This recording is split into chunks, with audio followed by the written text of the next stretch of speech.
Mayroon kayong Biblia. Iyan tayo buksan natin ito sa aklat po ng Ecclesiastes. Aklat sa Lumang Tipan, Old Testament. Ecclesiastes, ibig sabihin, mga ngaral, preacher. Chapter 3. At ang paksa na ating pag-usapan dito ay tungkol po sa panahon. Oras, panahon.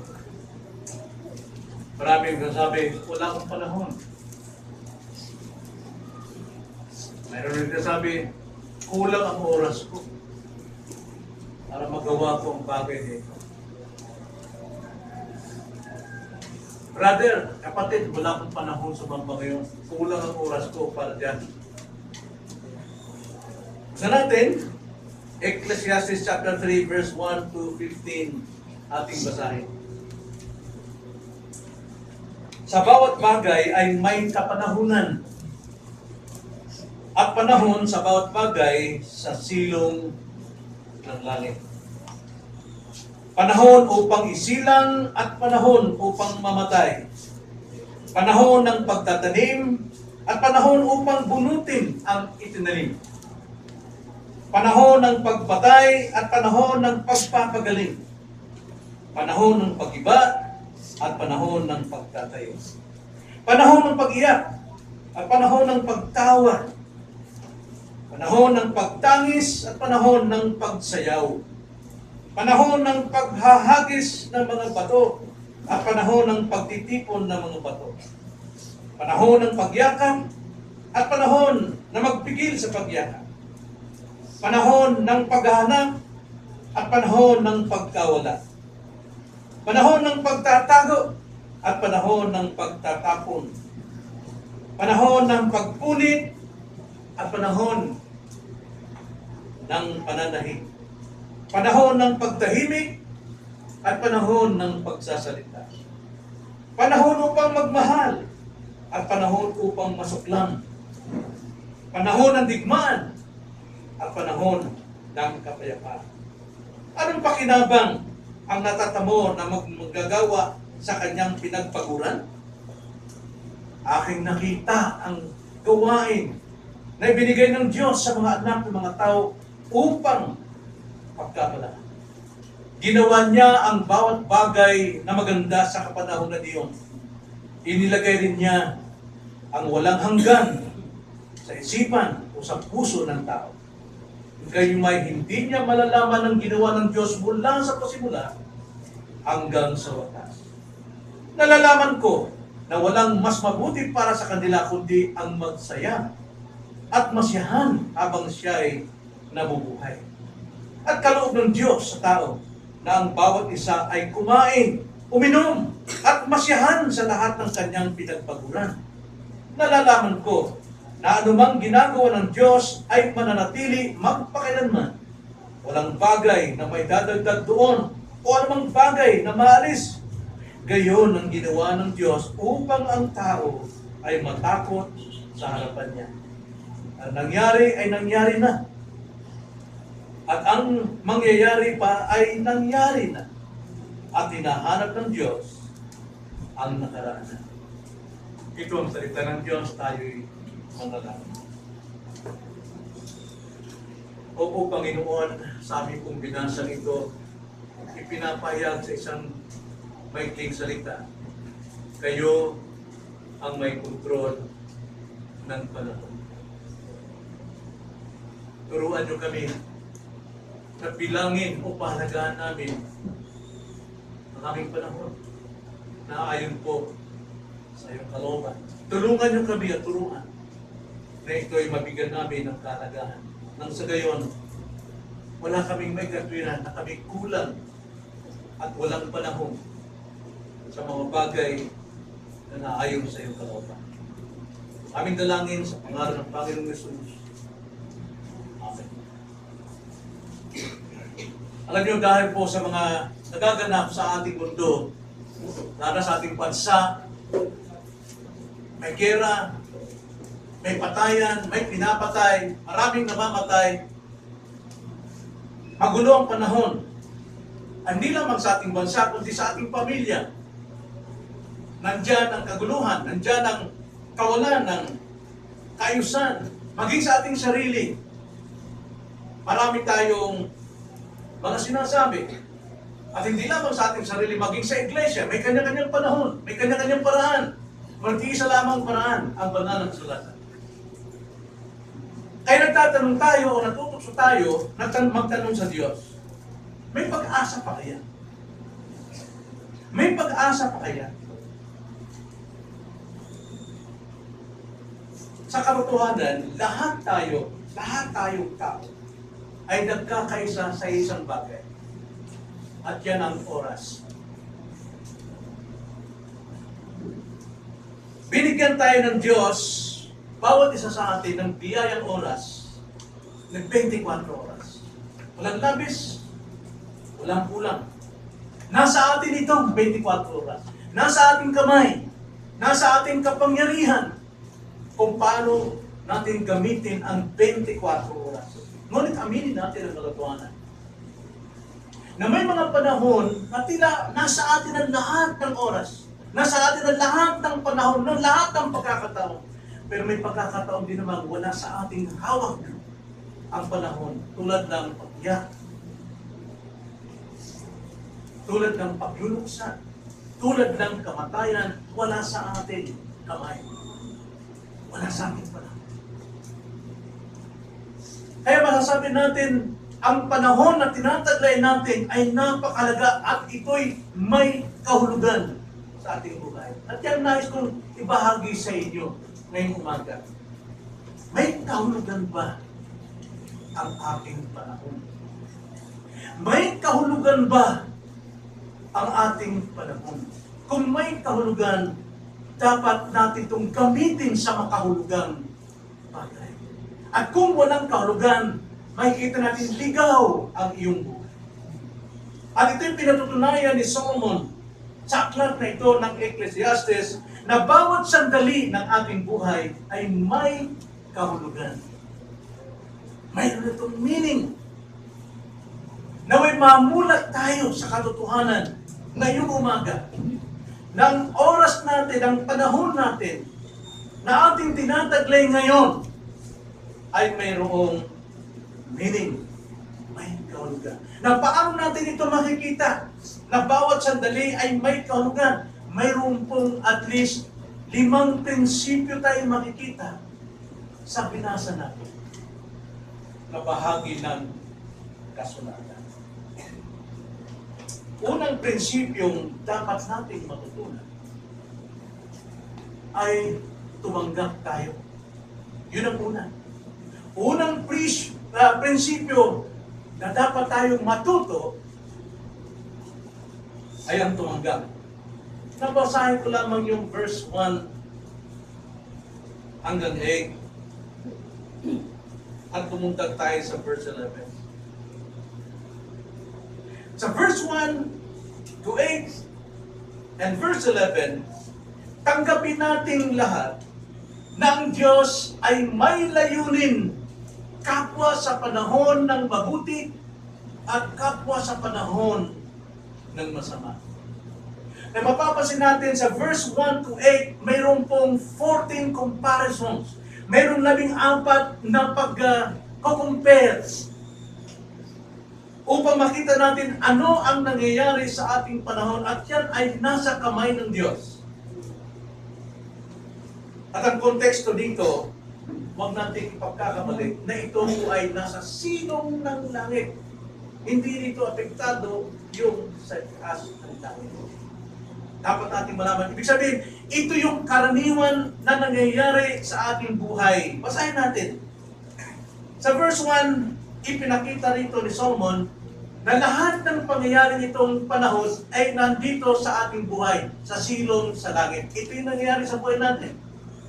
Na wala, hindi kabilang ang Diyos, bagamat ang Diyos ang may kontrol. Sa bawat bagay ay may kapanahunan at panahon sa bawat bagay sa silong ng langit. Tingnan nyo, verse 2 hanggang 8. Panahon upang isilang at panahon upang mamatay. Panahon ng pagtatanim at panahon upang bunutin ang tinanim.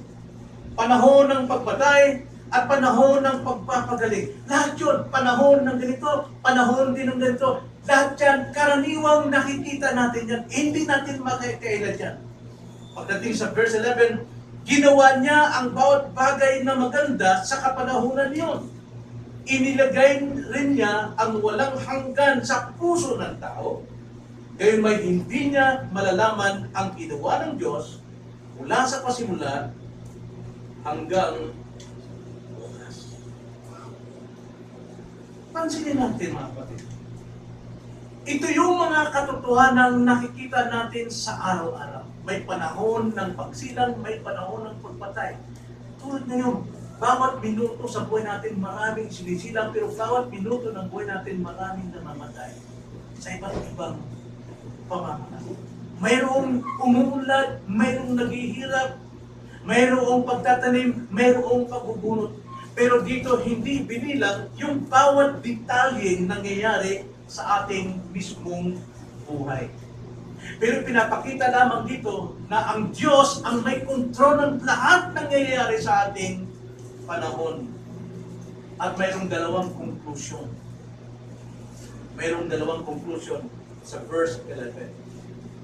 Ginawa ng Diyos bawat bagay na maganda sa kapanahon ng iyon. Wala tayong makikita masabing napakasama ng Diyos, kundi lahat ng bagay na nangyayari, ginawa ng Panginoon na maganda. Mapapansin natin yung Romans 8:28, that in all things God works together for good for those who love Him.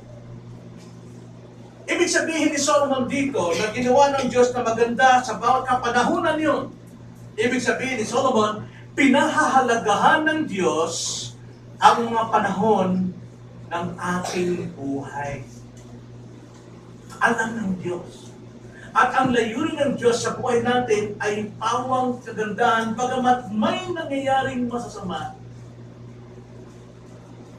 Pero ginagawa ng Diyos na maganda ang ating buhay. Ginagamit ng Diyos ang ating mga karanasan para sa ating kabutihan.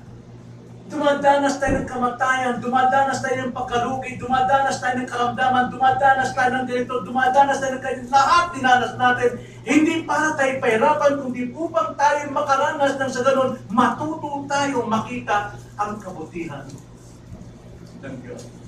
Yun ang unang-unang prinsipyo. Matuto tayong tumanggap sa lahat ng nangyayari sa buhay natin. Huwag tayong mag-question sa Diyos. Alam nyo, marami pong Kristiyano nag-question sapagkat ang kanilang pagsamba ay pawang emosyon, saya, lundag. Wala po yung doktrina ng Diyos, wala yung salita ng Diyos na hinihimay na pinapaliwanag ng pastor upang patibayin ang kanilang pananampalataya, kundi pawang kasayahan, energy, high energy.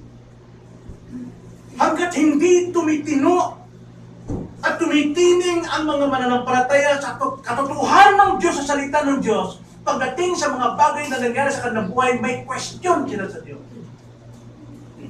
Pero ayon dito sa verse 11, God makes it beautiful.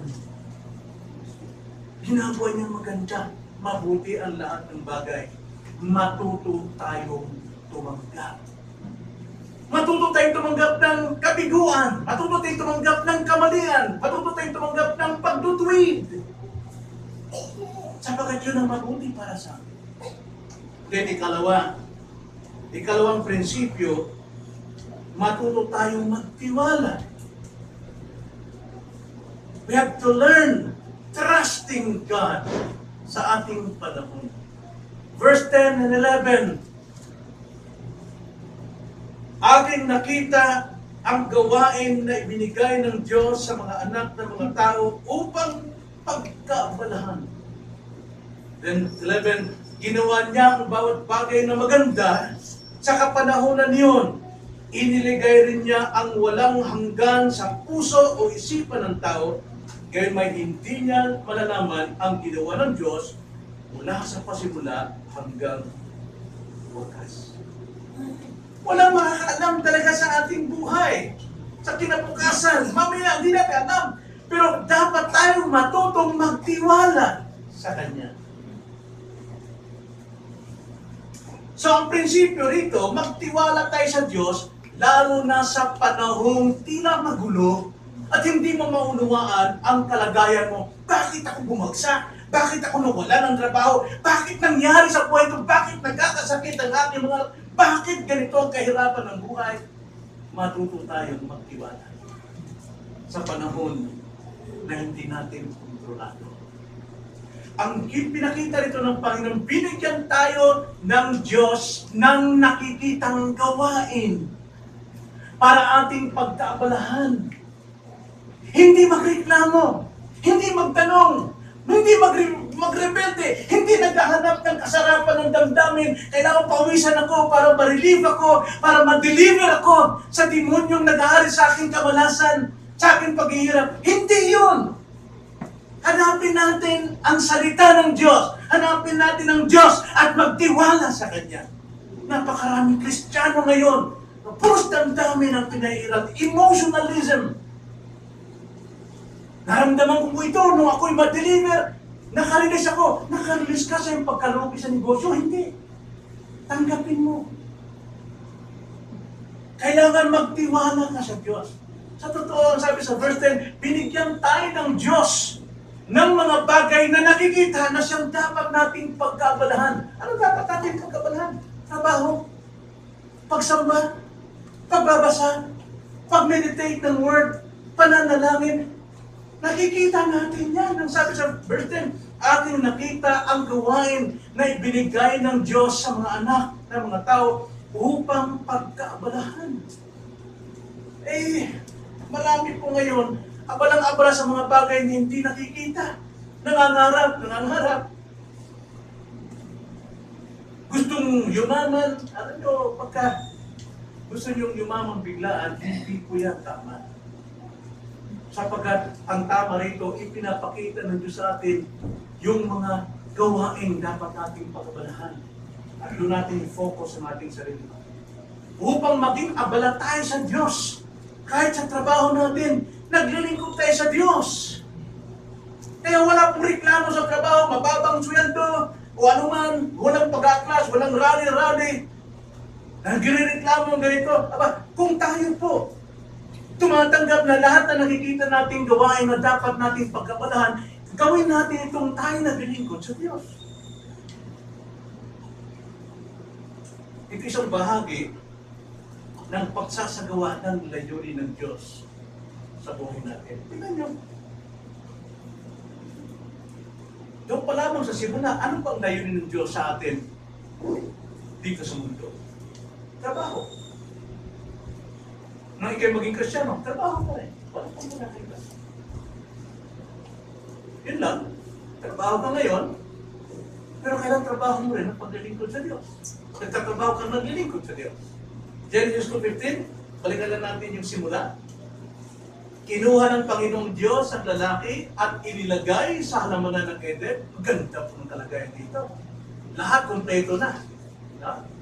Lahat ng kailangan ng tao nandito na. Pero ang sabi dyan, paradise ito eh. Pero may reason. Bakit nilagay ng Diyos ang tao doon sa paradise? May reason. Upang ito ay kanyang bungkalin at ingatan.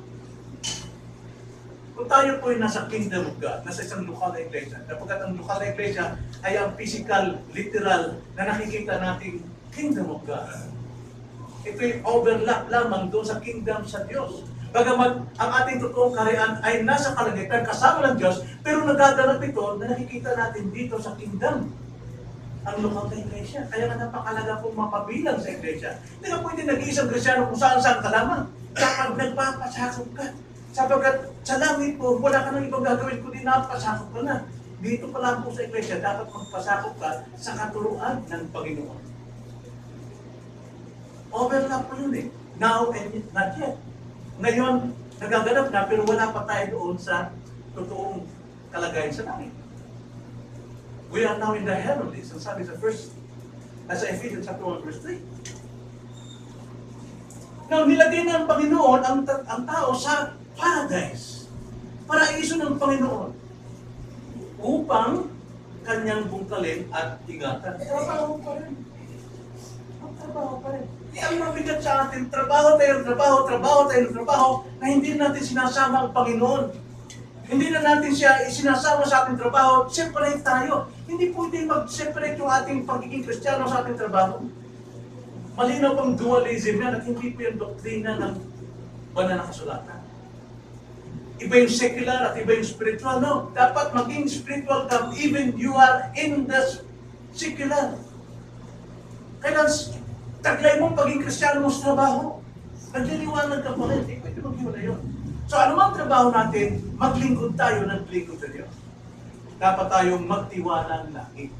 Lahat ng inilagay sa ating nakikita, ito'y pagkabalahan natin para sa Diyos. Bawat tao sa atin dito, nilagyan tayo ng Diyos ng eternity sa ating puso. Sabi sa Tagalog, His mind. Ano bang mind natin?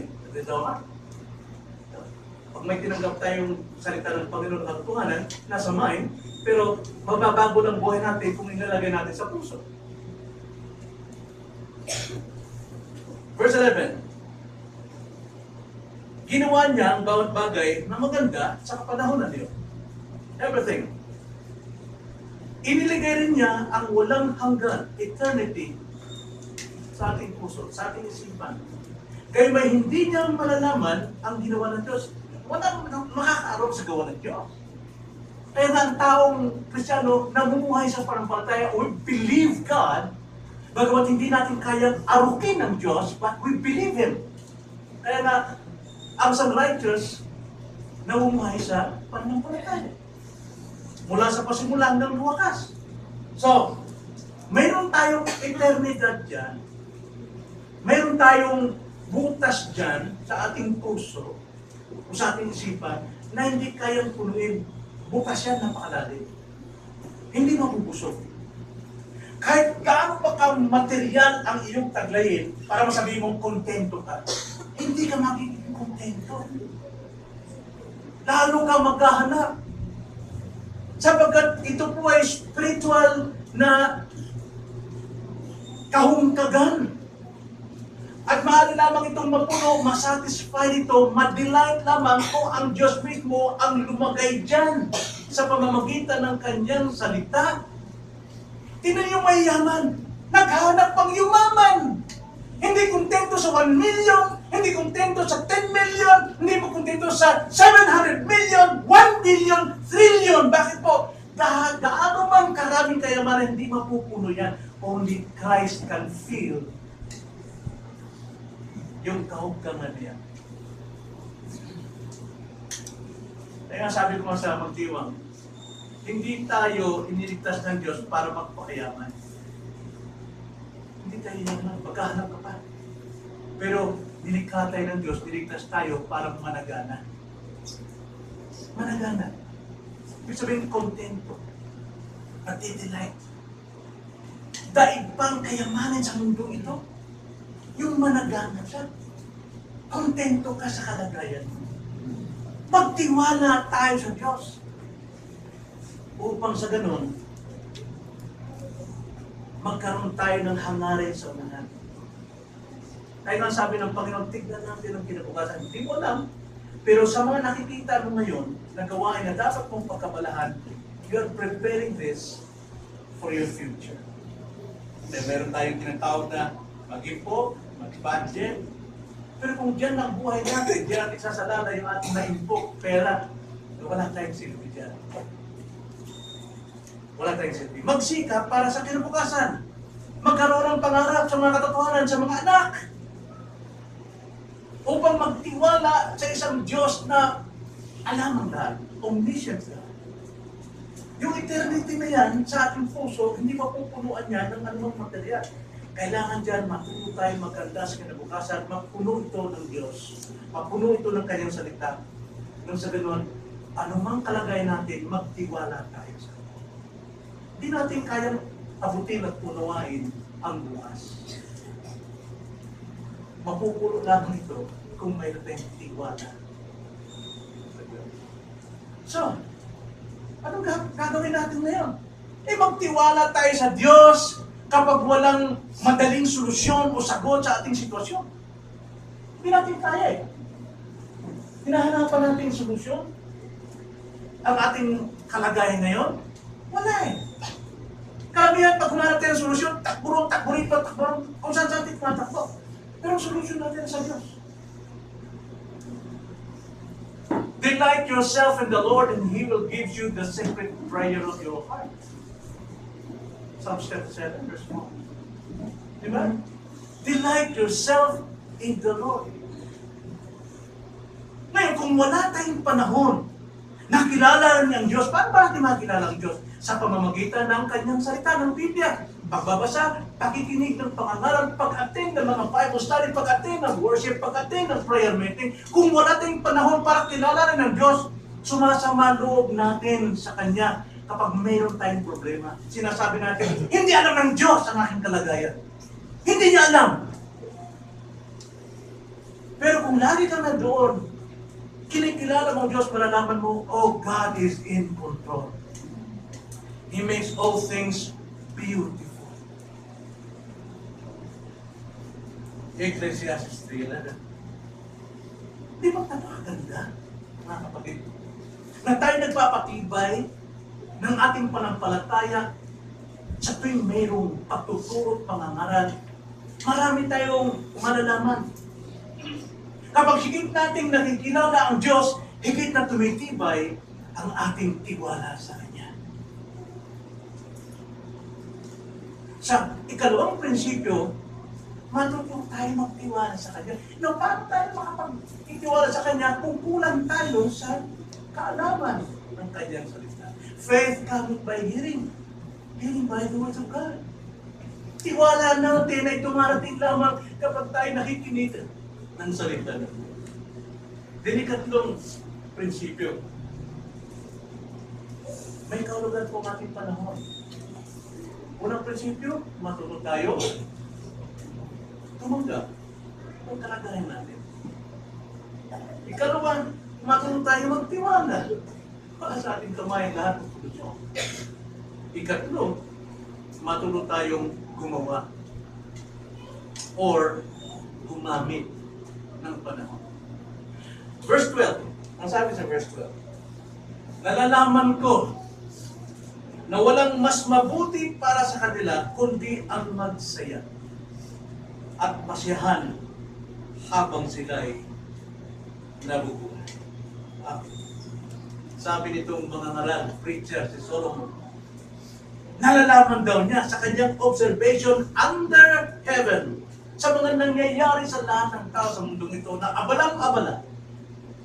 Pero sabi niya, nalalaman ko na walang mas mabuti para sa kanila kundi ang magsaya at masyahan habang sila'y nabubuhay. Patayan ng patayan dito, sumbungan dito, kaso rito. So, ang gulo po ng ating bansa, patayan, pasok na naman yung Mauti, pasok na naman yung ISIS, ang gulo talaga niya. Pero ang sabi ni Solomon, observation niya, alam mo, walang magandang bagay na dapat gawin mga tao kundi magsaya at masyahan. Yun lang tanging solusyon para maiwasan ng gera. So, ibig sabihin dyan mga kapatid, yung prinsipyo rito, na matuto tayong gumawa, samantalahin natin ang ating kasalukuyang panahon na makagawa ng mabuti.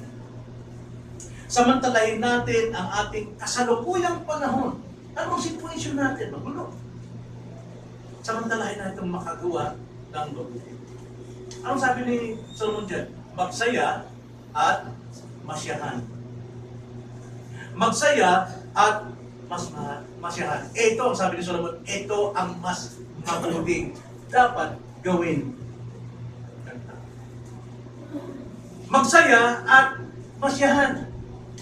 Ngayon, bakit may gera? Bakit may awayan? James chapter 4 verse 2. Dahil hindi sila tumatanggap nung gusto nilang matanggap muna sa Diyos, kaya kaya sila ay gumagawa ng parang magnakaw, magsamantala, pumatay.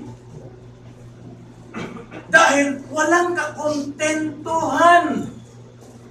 Hindi sila pwedeng magsaya at masyahan dahil puno sila ng kasakiman. Alam niyo kakontentuhan? Brad, madali lang sabihin yan eh. Kayo, dahil mayaman kayo, mayroon kayong pera, marami kayong sasakyan, marami kayong, may bahay na kayo. Dapat lang kayong masyahan, makontento. Pero kami, kailangan namin mabandi ba? Pag-isipan. Pero sabi ni Pablo, kaya nating matutunan ang makontento. Kaya mong pag-aralan ang makontento. Ito po ay nasa kondisyon ng ating kalooban. Kung kilala natin ang Diyos, at ang Diyos lamang ang makakapuno ng ating kahulugan, kaya nating matutunan ang makontento. Philippians 4:11. Anong sabi rito ni Pablo? Philippians 4:11.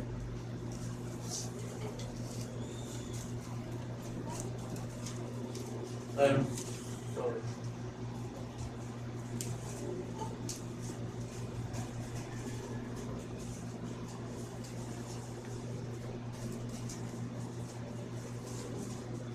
Philippians 4:11, ganito po ang sabi.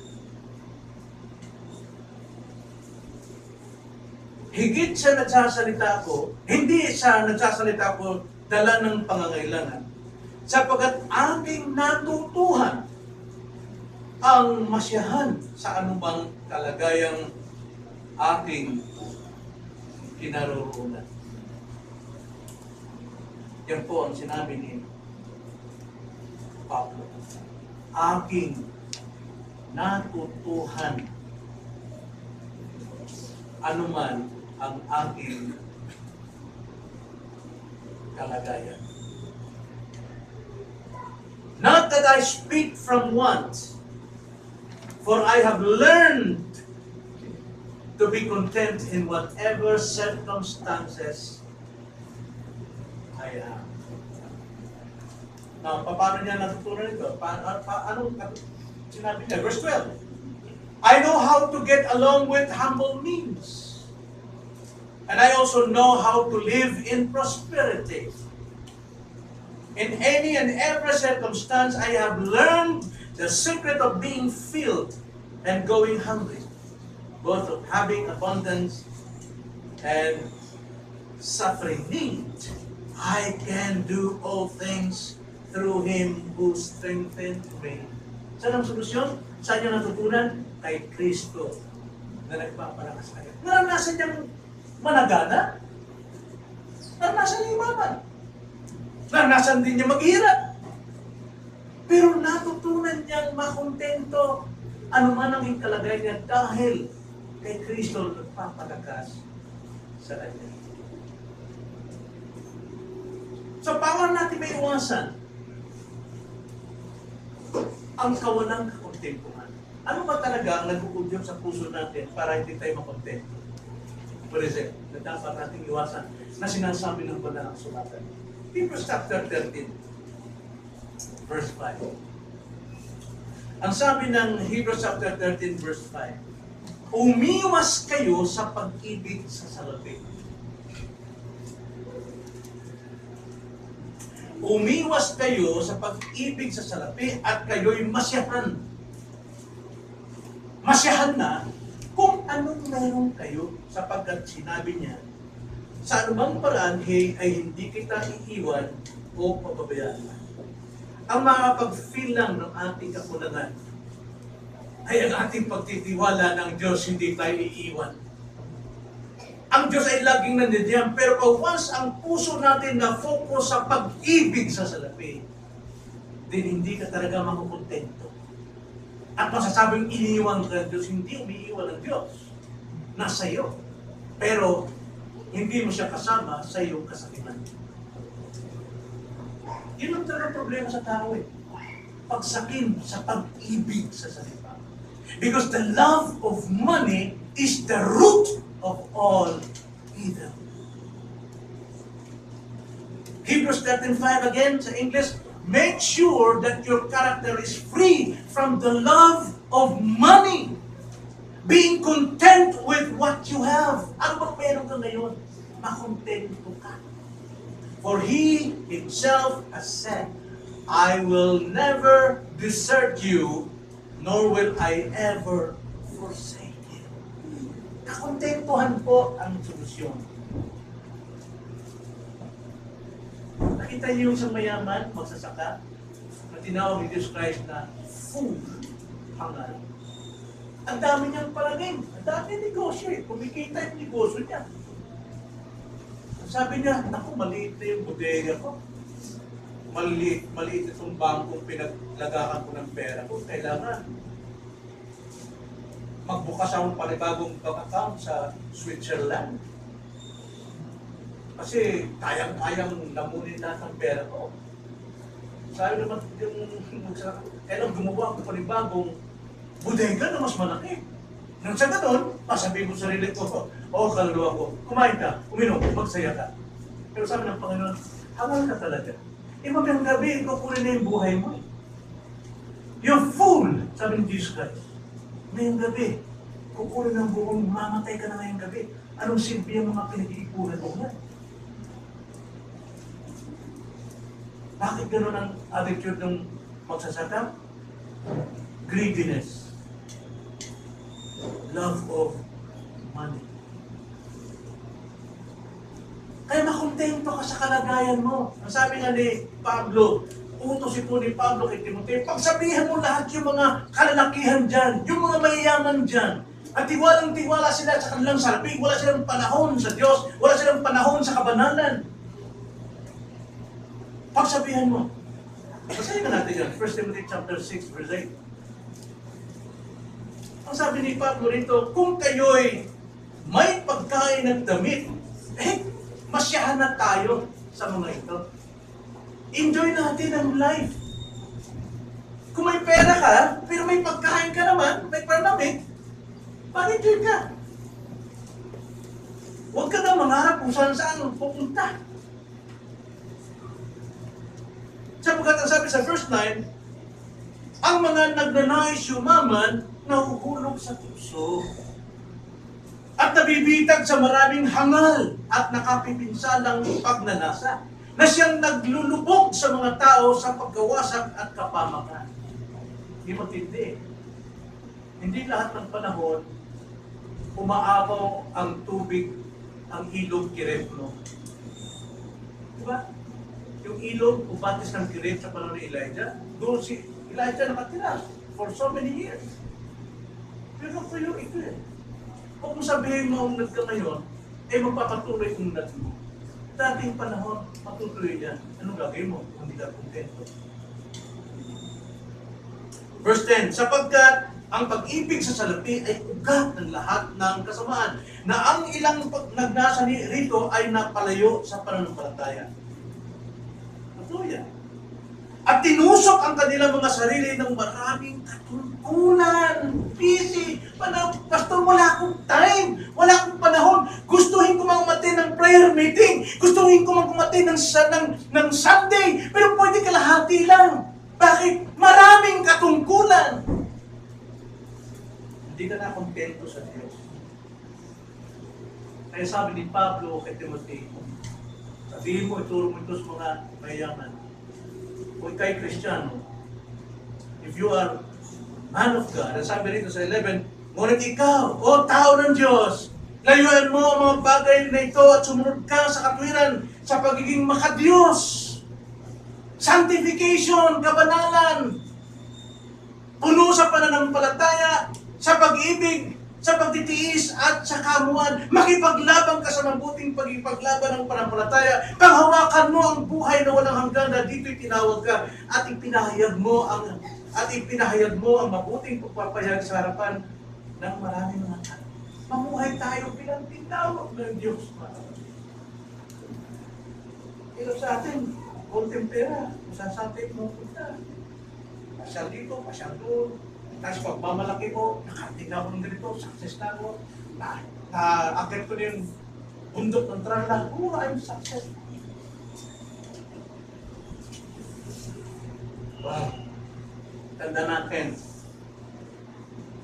hindi sa lahat ng panahon, puno ang batis mo. Mauubos siya. Matutuloy yan. At kapag doon, hindi naman ibig sabihin ng Panginoon, pahirapan ka na hanggang panahon doon. Yun ang time na kailangan ang turuan. Turuan na masyahan. Turuan na managana sa biyan ng Diyos, hindi pagpapayaman. Alam mo, pag sabing managana ka, hindi naman mayaman, kundi kahit tuyo lang ulam mo, okra lang palagi. Pero puno-puno ka ng kakontentuhan, alam mo, nananagana ka. Nananagana ka. Tignan mo yung iba, mayaman. Sige pa rin nagpapamayaman. Kaya nagnanakaw.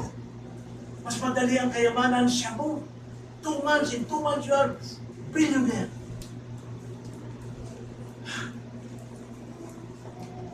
So ano dapat? Maglalapat dito sa buhay natin. The lesson.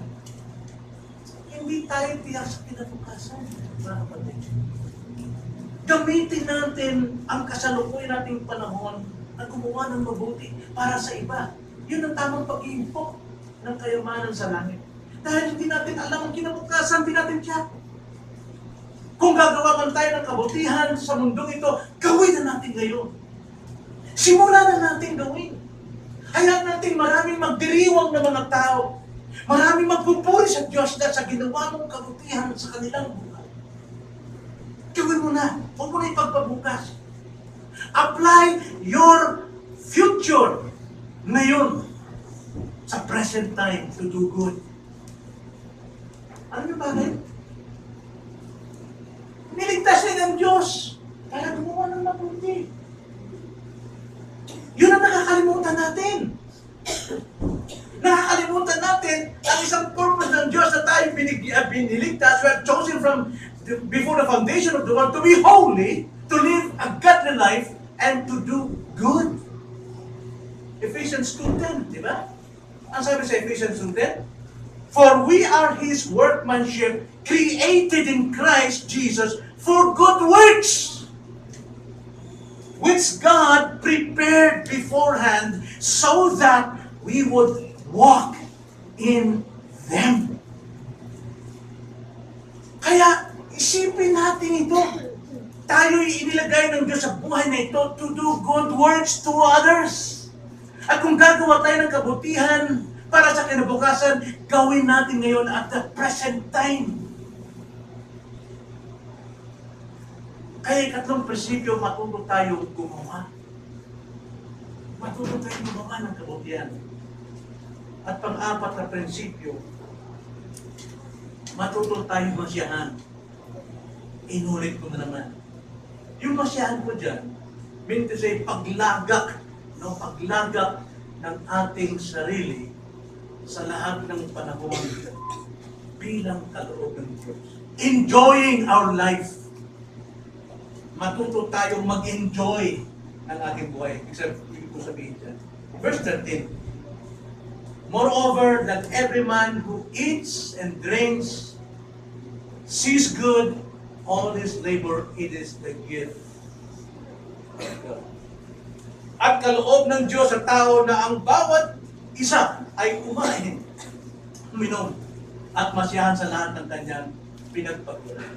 Hindi ko sinasabi dyan, ang buhay ng tao ay kumain na lang at uminom. No? Pinagkalooban sila ng Diyos. Kaloob ito ng Diyos na bawat isa ay makakain at makainom at masyahan sa lahat ng kanyang pinagpaguran.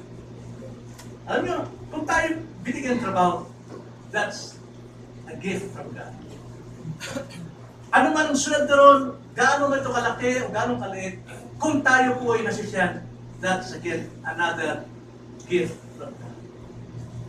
Kaloob ng Diyos.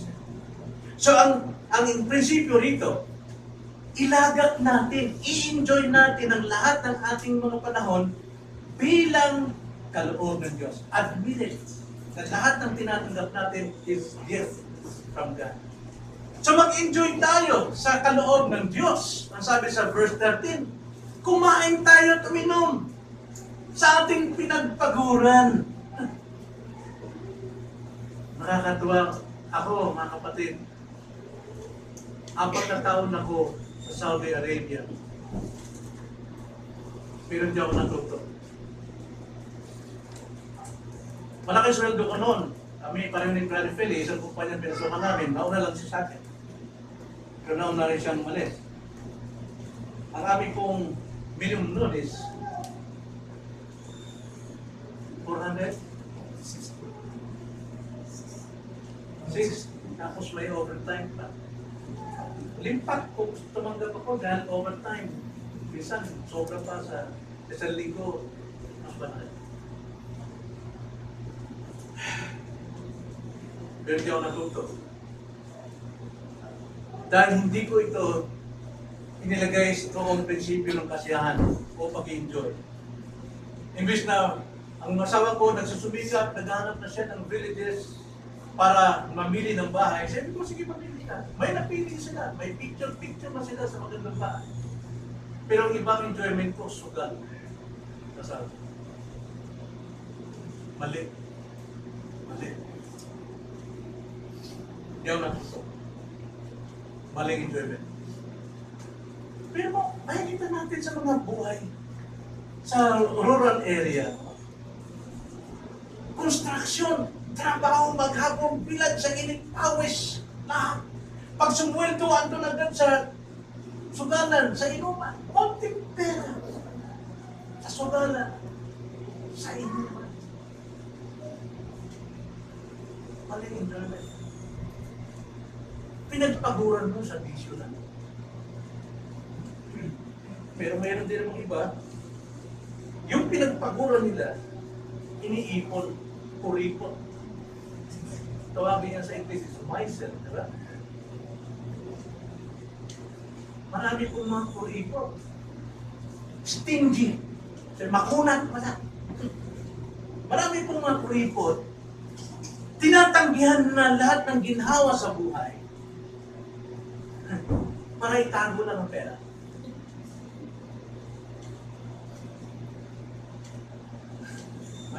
Marami pa hindi bumibili ng gobyernos ng kutsara dahil pinangalaw kamay lang. Kung kamay lang.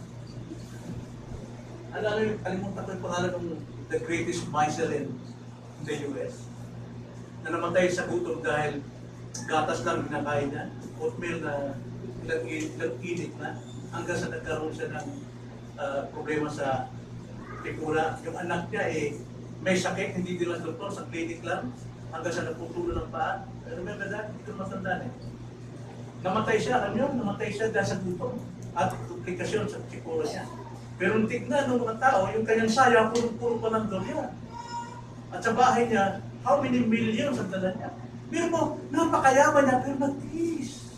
Hindi siya nasiyahan doon sa, hindi siya nag-enjoy doon sa pinagpaguran niya. Nag-enjoy siya doon ng bibila ng pera. Dami na ako pera. Kaya, kayo, ganun ba? Marami po ngayon sa Amerika. Marami din sa Pilipinas. Masyadong kuripot, makuna, hindi mabigyan ng apo ng birthday. Nung mamatay, hindi ma-enjoy. Ay, nung magkasakit sa ospital, hindi ma-enjoy. Walang siya ganang kumain. Sa sarap ng pagkain. Binibigyan siya. Wala na, hindi na makakain. Pero kung babayad siya, ng hangin, sa ilong. Binabayaran na, kalayo yun. Tapos binabayaran yung pagkain sa dextrose. Hindi na na-enjoy. Dahil kuripot. Mayroon na iba, kabaliktaran. Kung tawagin niya sa Tagalog, yung gastador, ang tawag niya sa Tagalog talaga, balas-ubas. Yung masyadong gastador, balas-ubas. Yan talaga ang Tagalog niya. Balas-ubas naman, enjoy na English ka kagagastos. Ako sagot niya, no. Akin na yan, sige na, akin na. Gastos ng gastos. Napakinabang niya. Nalala ko yung aking finance, dati kano, dating nagpunta sa Maynila. Makaluma, siyempre. Magbago yun, ang buka yun, pagkawin turko. Inaawat kami dyan nakapaan. Gusto yung daliri ka, kagano, maglalakad. Namumuti dahil sa kalyo. Binila namin ng bagong safety nga si Mama. Ayaw yung sapatos, kaya walang kasi sapatos. Dahil bakit mo na daliri.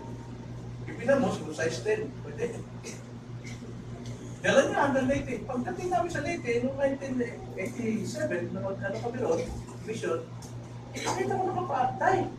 Saan yung pinilas na binila namin sa iyo? Sa kapan. Mas naisip ko niyang magpaa kaysa magsuot ng signitas. Kasi sabi niya, baka masira eh. Gastos na naman, sabi niya, bibili na naman kayo. Pero anong pakinabang niya? Hindi mo nai-enjoy ang biyaya ng Diyos. Biyaya po ng Diyos, kaloob ng Diyos na tayo makapag-enjoy kumain ng masarap doon sa ating pinagpagutan. Hindi naman labis, no? Lagi na lang lechon. Kaya mamaya nga, ito, tiwak. Hindi naman, hindi ko pag-enjoy yan. Yan ay malasukan siya. No. Huwag ilaan ang pinagpaguran para sa mga bagay na maiiwanan lamang. Enjoy it. Gamitin. Gamitin sa kabutihan para sa iba. Ang sabi nga sa Matthew chapter 6, ito yung pag-iipon natin ng kayamanan sa gamit, yung pong pamimigay ng kabutihan sa iba. Nag-i-enjoy din sila. Hindi lamang nag-i-enjoy ka sa iyong kagalakan na maraming nakikinabang sa pinagpaguran mo. You're also, talagang nasisyahan ka dahil talagang naranasan mo yung sarap ng pinagpaguran mo sa iyong sarili. Bahagi sa buhay ang gumawa ng mabuti. We are God's workmanship created in Christ to do good works. So, panghuling prinsipyo na kapatid, matuto tayong umasa. So, upang ma-enjoy natin ang kalagaan ng ating panahon, matuto tayong tumanggap, matuto tayong magtiwala, matuto tayong gumawa o gumamit ng panahon. At pang-apat, matuto tayong masyahan. And lastly, matuto tayong umasa. Verse 14 to 15.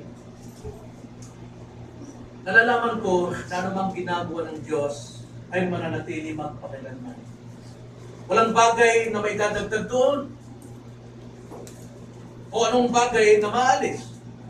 Gayon ang ginawa ng Diyos upang ang tao ay matakot sa harapan niya. Ang nangyayari ay nangyayari na. At ang mangyayari pa ay nangyayari na. At hinahanap ng Diyos ang nakaraanan. Verse 17, sinabi ko sa aking puso, hahatulan ng Diyos ang matuwid at ang masama sapagkat nagtakda siya ng panahon sa bawat bagay at sa bawat gawa. Now, ang huling prinsipyo na tayo matutong umasa, ibig sabihin, asahang lahat. Asahan natin lahat magbibigay sulit tayo sa Diyos. Magbibigay sulit tayo sa Diyos. Paano natin ginamit ang ating panahon? Ang sabi dito sa ating binasa sa verse 15, sa huling-huli, hahanapin ng Diyos ang nakaraan na. Magsusulit tayo. Isang araw, tatayo tayo sa harapan ng Diyos. Ipagsusulit natin kung paano natin ginamit ang ating panahon, ang ating buhay. Gusto kong kausapin dito ang mga unbelievers, mga hindi pa nagtalaga ng buhay nila kay Kristo. Kayo matagal na kayo nakikinig ng mensahe ng salita ng Panginoon. Narinig niyo ang katotohanan na walang sino mang taong maaaring mabuhay ng hiwalay kay Kristo. Mananagot kayo. Mananagot kayo sa haba ng panahong inilagi ninyo sa biyaya ng Diyos ng kanyang salita. Na hindi nyo ito tinanggap at hindi nyo pinagkatiwalaan si Kristo. Hindi lahat ng panahong iyo. May panahon ng pagsusulit. At mananagot kayo paano nyong ginastos ang panahon ninyo sa pakikinig ng salita ng Panginoon. Kaya hindi pa naman huli. Sa ngayon. Hindi pa huli. At para sa mga kapatid, ito naman, mga believers, mananampalataya. Asahan niyo maharap din tayo sa hukuman ng Diyos. Pero hindi para parusahan. Kundi para tumanggap ng gantimpala. Reward. How do we spend our time? Tatanggap tayo. Napakarami pong crowns ang Panginoon. At yun ang napakaganda para sa atin. At dahil pinal at comprehensive ang judgment ng Panginoon, nagpapakita ito sa atin sa lahat ng bagay na nangyari sa ating buhay ay pawang may kahulugan. Komprehensibo eh. Wala tayong matatakot. Kung ikaw ay isang hindi mananampalataya, lahat ng iyong buhay, wala kang may sinungaling sa Diyos. Pero hindi mo alam yun. Alam mo. Alam mo.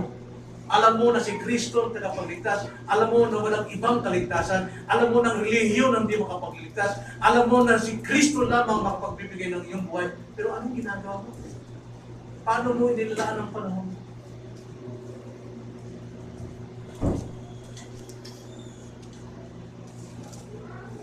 Maging sa ating mga pagluluksa, sa ating pagsasayaw, sa ating pagsasaya, alam ng Diyos yan. Alam. So sa liwanag ng eternity, gamitin natin may katalinuhan at pagpapalagahan ang bawat sandali ng ating buhay. Bawat panahon.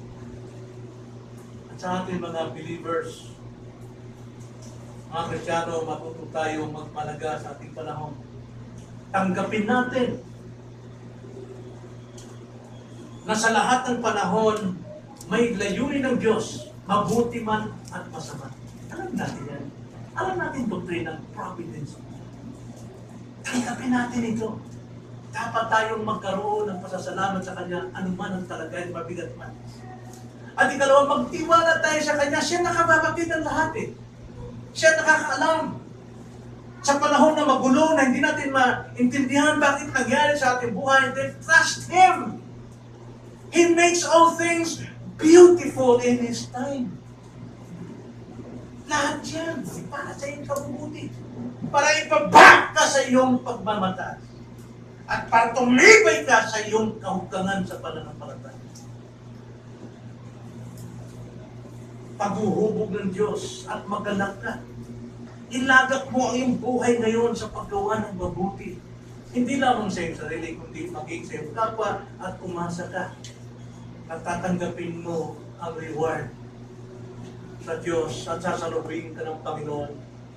Welcome, my faithful servant, good and faithful servant. Enter into my kingdom. Huwag natin simulan ng ating panahon. May kahulugan ang iyong panahon. Let us pray. O Panginoon, naway matuto kaming pagyamanin ang bawat sandali ng aming panahon at kami po ay naglilingkod sa inyo. Tanggapin ang pong kalagay namin. Masyahan kami, ilagap namin sa kabutihan ng aming buhay. At hindi po sa pagkamakasarili. Sapagkat hindi nyo pinalugdan ang makasariling tao. Tulungan kami, Lord, na umasa. Na sa aming pong pagharap sa inyo, sasalubongin niyo kami na may ngiti, at malawak na braso upang kami tanggapin sa iyong kainan. At Lord, mahabag ka, magligtas kayo sa aming pong kalamitan. Aming dalangin sa pangalan ng Panginoon.